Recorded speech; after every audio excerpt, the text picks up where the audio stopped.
whether or not you're going to go with the candidate who cares about women's rights and will go with you all the way down the line, or whether you'll support one of the other candidates, because it has been the traditional thing to do. Wow. I've been watching this Miss America series on Hulu. Had to be because our good friend is on there. I'll call her our good friend because she's been on the show and made an everlasting impact on us. What a tremendous actress she is. Emmy Award winning. That deserves a round of applause, doesn't it? Screen Actors Guild Award for outstanding performance by a female actor. That deserves a round of applause, but just her presence. Welcome her back to the show. Uzo Aduba, welcome back to Sway in the Morning. How you doing? Hi, Sway. We got Heather B on here, too. Y'all. What's up, Hey, girl? Mama. And Tracy as well. How y'all doing? Doing great. How you been? How are you? Wow. I am great and happy to be here. I am awake. This day is beautiful outside. From my windows inside, it looks like. So I am happy. Happy. Happy. It's been a challenging year thus far. Very. I would say, yeah. And so I feed off of that kind of energy. How you been able to maintain and sustain that happiness during these times, if you don't mind us asking? No problem. Because it has been a hard time. This has been a year, but I stay in, it sounds so cheesy to say, but with my family, I am talking with them regularly, with them meaning like in a FaceTime capacity, well, Zoom too, capacity, regularly, just I guess remembering the things that just really matter. I was on the phone yesterday with one of my best friends for like 2 hours. We talked, you know what I mean? Like just the things that I hadn't said, because when we were running around outside, I wasn't able to just spend and dedicate that much time every time I talk to my friends or talk to my sisters and brothers or my mom, and now like just getting to, I guess, share that much time, is the thing that keeps me happy. It's like, and I know, Heather, you've had a lot of family coming over during this time. It's like I find that we are all getting reacquainted with the people that are closest to us and discovering new things again, right? You're finding out new things about your family members, and because I would imagine, Uzo, because of the nature of your work, you're not able to be around a whole lot of people, and they're discovering, all the time, at least family members, unless they're in the business. That's been one of the best parts about the quarantine to me. Yeah, absolutely, without question, unquestionably, the best thing has been. That's what I mean. Like that slow down time, and it's like you. Not that I didn't realize, because I knew my family and my loved ones are the most important thing to me, but like giving them the space and the honor and time they deserve for the place and priority they hold in my life. Like that's been just amazing. That's like the lining, I guess, the gift. Out of all of this, that space and time, they get to hold that much space and time.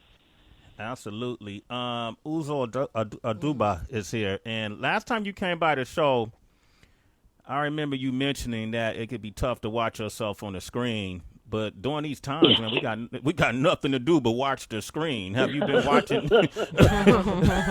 Have you watched any of your? Have you been watching this, Mrs. America, or any of your past shows? Nothing from the past before. I did watch Mrs. America. I watched it one time, and mostly because my mom was alive during the Chisholm era, and she's a big Chisholm, she was a big Shirley Chisholm fan, and so she was so stoked for this when I got this job. And I just wanted to hear what she thought about it. This was the first job, when I told her what it was about and who I was playing, she knew exactly who that person was, and it was the first time that ever happened to me. And she was so excited. So I was really excited to see it and then hear what she thought about it. Still terrifying, but excited to at least hear, be able to know what she was referring to when we talked about it. Shirley Chisholm. You know how I learned about Shirley Chisholm? I'm see if you know this one, Heather. Biz Markie. Biz? Uzo, you know who Biz Markie is, hip hop icon. Of course. Yeah, you got what I need. And I'm not sure what song it was. Heather, you know what song it was? I think it's Pickin' Boogers. Was it? Wait, Pickin' Reagan Boogers. is the president I voted for Shirley Chisholm. Yeah. What did he say? What did he say? Reagan is the pres, talking about Ronald Reagan. Reagan is the pres, but I voted for Shirley Chisholm. See? That was his line. I want to talk about Shirley Chisholm because I remember from what I remember studying her, she being of West Indian descent, being the first African American woman to be nominated for a major political party to run for president. But she had a hard time. She had a lot of struggle. And what I found interesting, even at that time, she had a lot of opposition, obviously. And one of the things she said, as I'm paraphrasing, is that, she had a lot of opposition from men because men are men. And then she had a lot of opposition from, in particularly black men who were in the political realm because she felt that they felt she was trying to take their power. In your research, did you discover a whole lot about her journey that helped bring to life the character? Absolutely. I mean, so much of what she would speak on in her speeches and on the campaign trail was about possibility, and she was speaking for, I say the forgotten, especially like we still people today who feel and are forgotten. People certainly of the 1960s, when she ran in 1968, she ran for where my house is in Bed-Stuy, where I live, and black people in America. And she was speaking for a very specific, speaking towards a very specific community of people who are providing and creating so much to the world. And she is a part of that community. I'm a part of that community. You know what I'm saying? And so you realize her voice was one of urgency and speaking for the invisibility that was happening and the space that was not being held by women and black people, just as we are existing. And I thought she was, that was, I just learned when I was reading about her through all of her speeches or when I would watch her speeches, that was a consistent thing. She was consistently using her voice to stand up loudly for the things that she believes in. She was unafraid and unapologetic. One of her classic expressions was unbought and unbossed, which is the true essence of Shirley Chisholm. And that sort of passion, particularly when you're talking about that time, like we're not talking about a bold black woman in 2020. Do you know what I'm saying? We're talking about 1968. This is the same year Martin Luther King has been shot and killed and murdered. This is standing on the heels of the Civil Rights Voting Act. You know what I'm saying? Like this is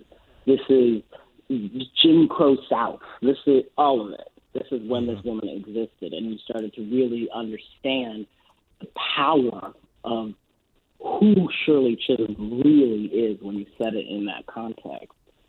What she was really made of, and that she did not subscribe to the definitions the world had for her, the limited definitions that the world had for her and for us, quite frankly. She did not believe in that. Dope. She believed in her own possibility. This is a great series. Mrs. America is available now on Hulu. HB, you want to jump in? Real quick, because I never want Uzo to walk away from the Sway in the Morning show and not having a full hip-hop moment. But the line that we was talking about, Uzo, is from Nobody Beats the Biz. And I think the reason, Nobody Beats the Biz. And the reason why I was confused, because the same beat to Picking Boogers. It's all kind of similar, but I've had to let you know that we get our hip hop right here at Sway in the Morning. But when Sway mentioned earlier, that you stopped by the show before, another thing that I remember you talking about on one of your visits is how much you travel. And I admire that, walking away from the conversation with you. I was just like, it's so beautiful that she made it a goal to travel and go different places and different things. But now that we're all experienced this place where we can't travel, what's the first place you're going to go to when all of this opens back up? Oh, good question. Very good question. Very good question, because it's something that I actually have been thinking about a lot while I'm in quarantine. Well, you left a huge impact. You left a huge impact on me. No, you did, Uzo. You left a huge impact on me the way you spoke about traveling. It was very inspirational. Oh, well, I'll take it. You know, my sister and I just maybe like 3 weeks ago now made a list. Traded backpacks of up to 5 places, like the top 5 places we want to go. So I'm ready with this list. Number 1, okay, Seychelles. Seychelles, like it's like anywhere you could go. Like number 1 places. These are my 5: the Seychelles, Egypt, Morocco, Oman, and what was my other one? I'm forgetting one place. Vietnam. Vietnam. Wow. Vietnam. What? Vietnam. My sister's been there. And one of my other friends, Idara, she's also been there, and they said it is like beautiful, like indescribable. Like the water, green. They said the food is incredible. I've never had Vietnamese food in my life, so. I don't know, and I know there are places here. So they said the food is incredible, and they said it is just absolutely beautiful. So I am desperate to see those places. Egypt, I'm desperate to see with my own eyes. I just want to see. That's what I like about traveling, like seeing a place with my own eyes. I don't know. I just to go there and see what other people live, how they live, like all of it. I want to see the Sphinx with my own eyes. I want to see the pyramids with my own eyes. Uzo Aduba is on the line with us, and we're talking about Mrs. America, and she plays Shirley Chisholm.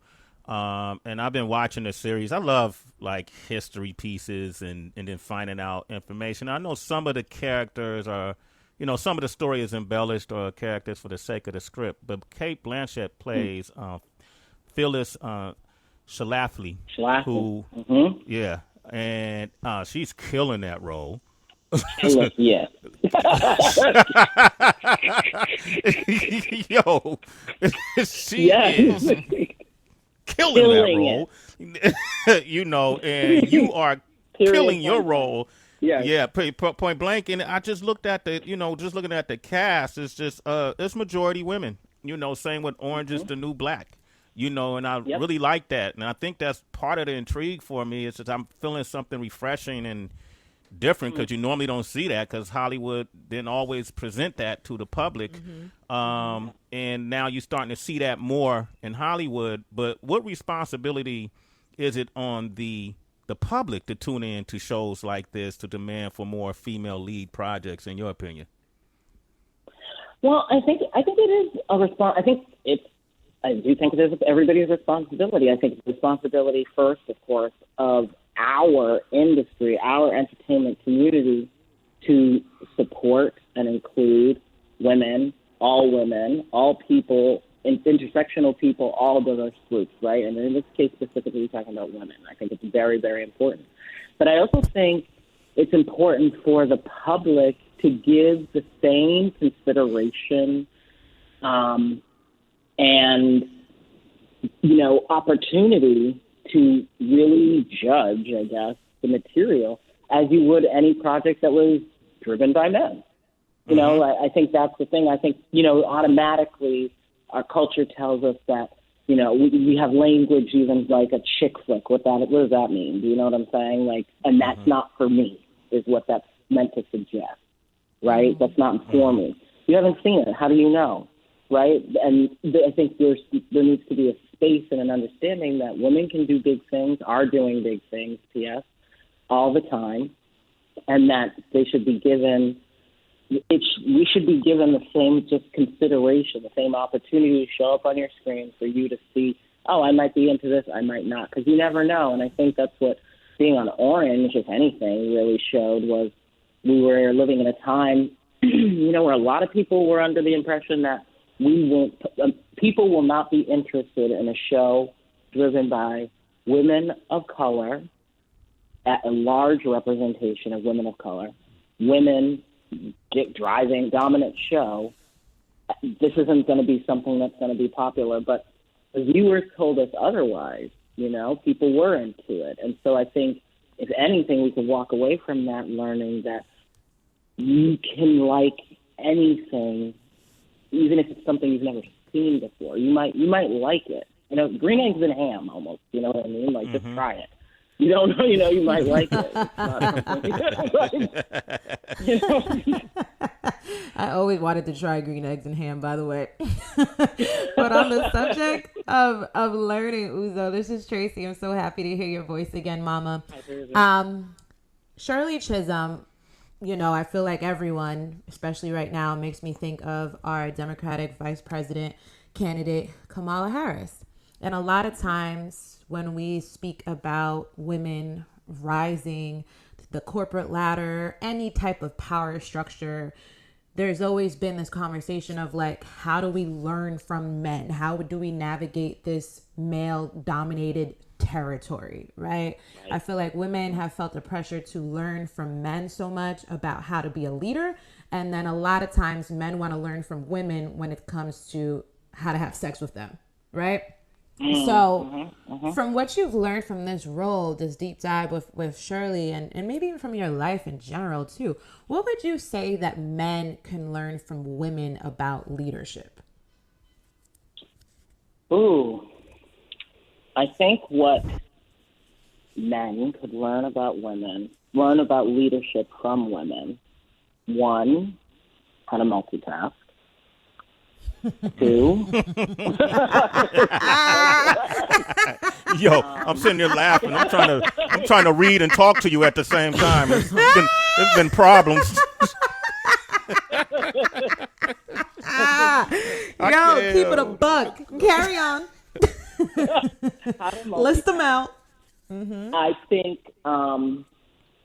do your follow-up.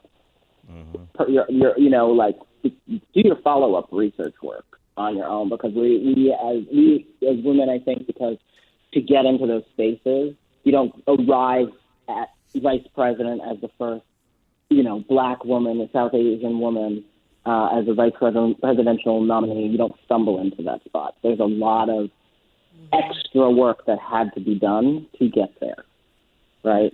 That went unseen, went uncredited. And so they could afford to learn, knowing that that's what is required of a woman to get into places of power. Learn how to cross T's and dot I's. I think also men could also stand to learn how to hear every voice in the room, and listen is what I really mean, not just hear every voice in the room. To listen to every person and giving them their equal, fair time.